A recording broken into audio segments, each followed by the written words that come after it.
হে বন্ধুরা, এসে গেছে আরেকটা নতুন মিনি ব্লগ নিয়ে। এই দেখো সন্ধ্যেবেলা হয়ে গেছিলো। সন্ধ্যেবেলাতে আমরা গেছিলাম একটা বইয়ের শপে, কেন কি রুহির কিছু কিছু বই যেটা নেওয়ার বাকি ছিল ওই বই নিতে গেছিলাম।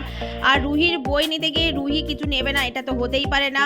ও কিছু না কিছু একটা নিয়ে আসবে দোকান থেকে। তো জানে আমি দেবো না, আমি তো কিছুতেই দেবো না। তো ওই জন্য ওর পাপার হাত ধরে নিয়ে গিয়ে ও দেখাচ্ছে যে পাপা দেখো এটা আমার পছন্দ হচ্ছে, আমাকে দাও। কিন্তু আমাকে তো পটাতে পারলো না, ওর পাপাকে হালকা পটিয়ে ফেলেছিল। তো পটিয়ে ফেলার জন্য পেয়ে গেছে ওটা ছোট একটা কালার।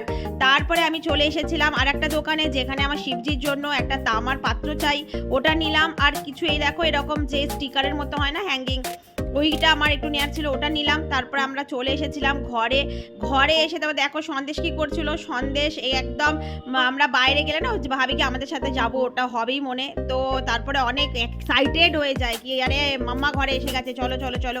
তারপরে রাত্রি রয়ে গেছিলো, রাত্রিবেলাতে ওকে আমি আর আমার হাজব্যান্ড নিয়ে গেছিলাম ঘোরাতে। তো আজকের এই যে ছোট্ট মিনি ব্লগটা আবার ভালো লেগে থাকে তো লাইক শেয়ার আর সাবস্ক্রাইব করে দিও আমার চ্যানেলকে। আবার আসবে একটা নতুন